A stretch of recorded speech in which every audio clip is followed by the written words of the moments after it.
Salut, je m'appelle Nel Siko, je suis graphic designer, UX designer, photoblog et je suis passionné d'art, publicité conceptuelle, musique et tout ce qui est trait à l'image en fait. Et je suis vraiment très heureux d'être sur le blog de Photoshop pour tout faire et voici mes 10 questions concernant mon métier.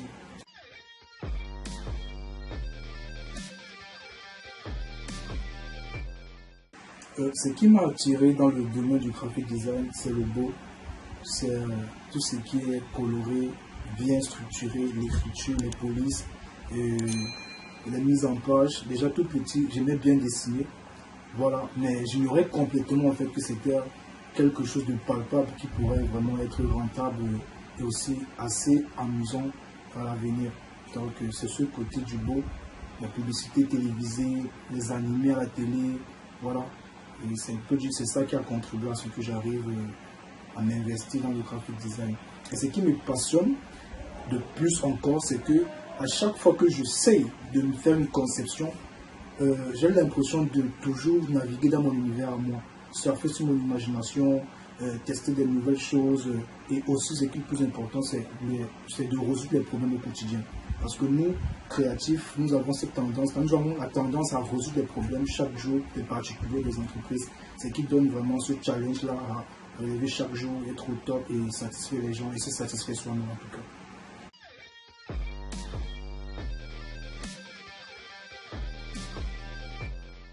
Je dirais que les compétences qu'un graphic designer doit avoir, je dirais il faut qu'il soit créatif, qu'il doit manier les outils de conception tels que Photoshop, Illustrator, Premiere Pro, InDesign et autres. Il doit savoir utiliser un ordinateur, il doit être curieux, il doit plonger ses connaissances, chercher des nouvelles tendances en fait. En tout cas, ce cultivant en fait, il doit a priori connaître le marketing et la gestion en fait, parce que il faut savoir mieux gérer son personal branding, mieux se vendre et tout, savoir communiquer. La communication permet d'être en bon dialogue avec le client, savoir mieux s'exprimer et savoir mieux vendre ses idées. Okay? Je dirais aussi il faudrait impérativement, très important, ne pas oublier de s'amuser parce que vraiment c'est de l'amusement en fin de compte. Il faut s'amuser, sortir de sa zone de confort. Voilà.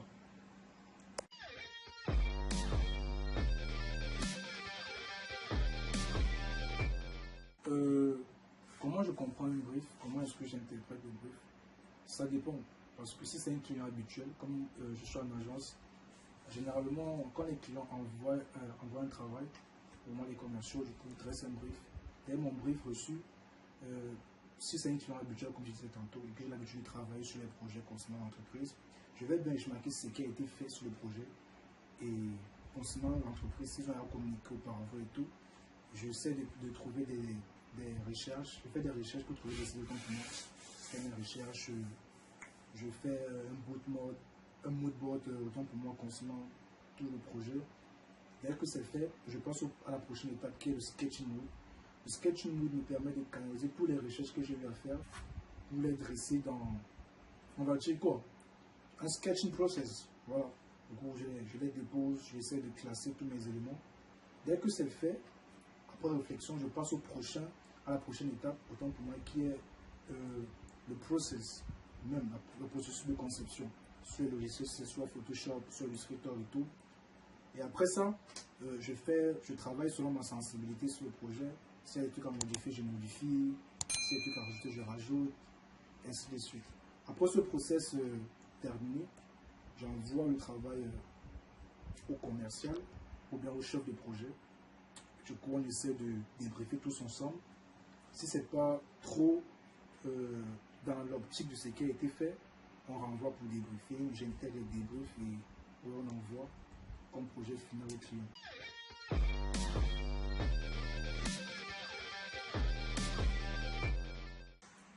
Ce que j'ai fait d'intéressant en tant que graphic designer jusqu'ici, c'est de travailler avec des particuliers et des firmes en tout cas, dans des divers projets en tout cas.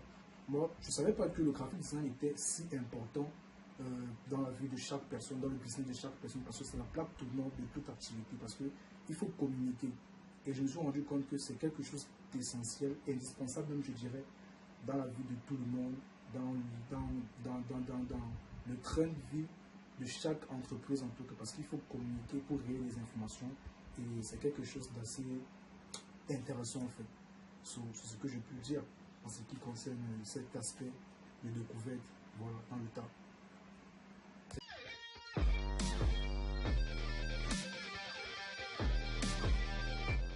Et je dirais toujours faire les benchmarks, toujours rechercher, toujours aller vers des personnes qui tu sais qui peuvent t'aider, créativement parlant, essayer de s'évader, voyager, découvrir autre chose, inspirant, se cultiver encore et encore. Ce qui fait en sorte que ta niche créative n'est pas assez vide, parce que tu as puisé ton inspiration dans des horizons divers, sur des occasions différentes en fait, parce que tout ce que tu as eu à acquérir comme comment on dit, comme exploration et tout, tu peux les utiliser pour pouvoir mettre ça dans tes créas et éviter que tu aies un travail, un peu de travail blanc à chaque instant que tu veux commencer quelque chose.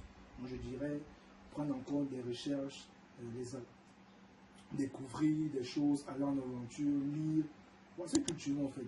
C'est ça en fait voilà, qui fait grandir la niche créative aussi, pour que tu sois pas blanc.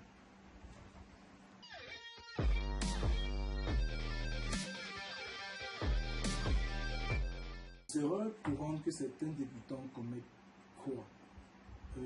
Déjà, les gars, ils sont dans le suivi. Ils ne pas le suivi, c'est quoi? C'est qu'ils se disent que, ok, le graphisme aujourd'hui, un graphiste autant pour moi, peut facilement se faire de l'argent. Le graphic design, c'est trop simple, tout, ça donne de l'argent et tout, tranquille. Et c'est première qu'ils mettent toujours dans leur tête, c'est qu'il y a de l'argent dedans. Beaucoup veulent arriver vite et avoir de l'argent, mais ils ne sont pas prêts à mettre tout ce qu'il y a comme sacrifice derrière. Moi, ce que je suis en train de dire. Tu vas voir un jeune aujourd'hui, il va se dire, je sais ouvrir Photoshop, je sais faire 2-3 créas, c'est bon, je suis graphic designer, et voilà, je sais qu'après ça, j'aurai de l'argent et tout tranquille. Non, ça ne se passe pas comme ça en fait. Il faudrait s'investir, comment dire, mentalement, physiquement, et aussi ne pas oublier être passionné. Parce que si tu n'es pas passionné, tu ne vas pas tenir le coup à la longue et tu vas dire que le travail, il est chiant, le travail, il est merdique. Non, il faut d'abord aimer ce que tu veux faire, savoir où tu es en train de partir et être prêt à mettre tout ce qu'il y a comme disposition pour arriver. Donc, c'est ce que je dirais. Alors, pour y remédier, je dirais, c'est la patience. Il faut être beaucoup patient. Il faut donner le sacrifice. Il faut faire trop de sacrifices, en fait. Parce qu'il faut être prêt aussi il faut choquer, passer des nuits blanches, avoir des retours des clients, être toujours en constante comment dire, dialogue avec le client. Ne pas être faire du investir, acheter des matériels, tout ça. Donc c'est un peu ce que je peux dire en ce qui concerne cet aspect-là.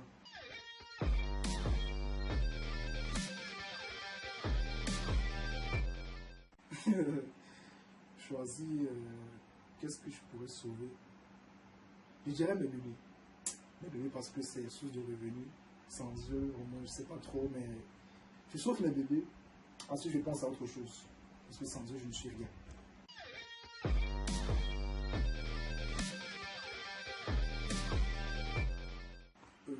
Intelligence artificielle, avantage ou menace? Pour moi, je dirais avantage. Pour d'autres, peut-être menace, mais pour moi, je dirais avantage. Pourquoi? Parce que c'est un moyen de faciliter le travail smart, parce que avec l'intelligence artificielle, tu as la possibilité de réaliser certains projets sur lesquels tu n'es pas forcément trop sûr du rendu autant que moi. Ok? Alors, je peux l'utiliser dans des divers projets où je sais que peut-être pour faire telle tâche, ça me prend assez de temps. Je peux aller sur n'importe quel site d'intelligence artificielle, je tape une commande et ça me génère ce que je veux comme rendu. Et je pourrais l'utiliser maintenant dans mes projets.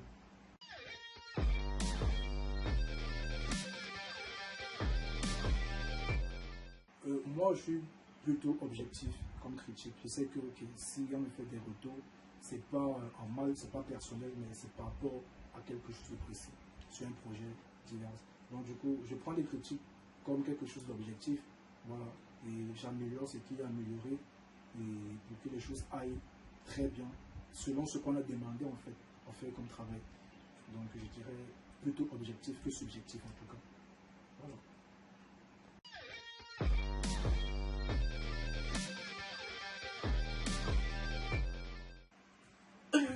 Waouh.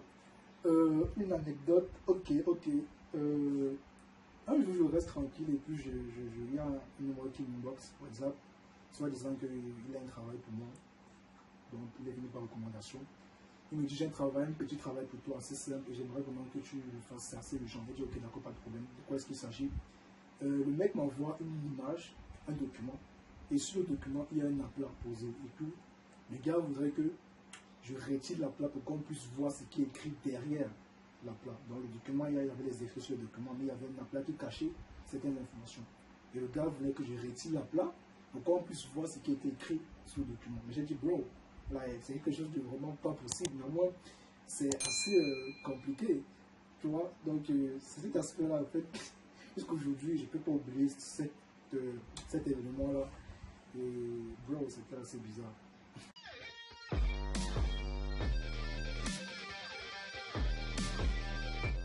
Ce que je peux conseiller à un jeune comme moi qui veut se lancer dans le graphic design, c'est que vraiment qu'il ait d'abord la passion, qu'il aime d'abord ce qu'il veut faire. Parce que c'est tout, ça commence par là.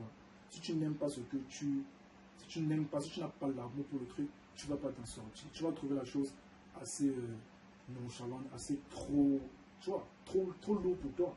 Il faut d'abord aimer la chose. Ensuite, si tu aimes la chose maintenant, il faut te donner les moyens de continuer, d'investir, faire les formations, vas-y, faire les tutoriels. Parce que moi, c'est par là que j'ai commencé. Je n'ai pas fait de formation en graphic design. Je me suis fait tout seul, en autodidacte. Je suis allé vers les grands frères qui m'ont aidé à me canaliser. Voilà. Et à essayer de glow peu à peu, en fait. Dans ce que je peux dire. Et vraiment, il faut être prêt à faire des sacrifices. Parce que sans les sacrifices, tu vas lâcher prise trop tôt. Mais il faut tenir la chose, il faut aimer la chose, il faut être passionné. C'est ce que je peux dire à toi qui me regarde.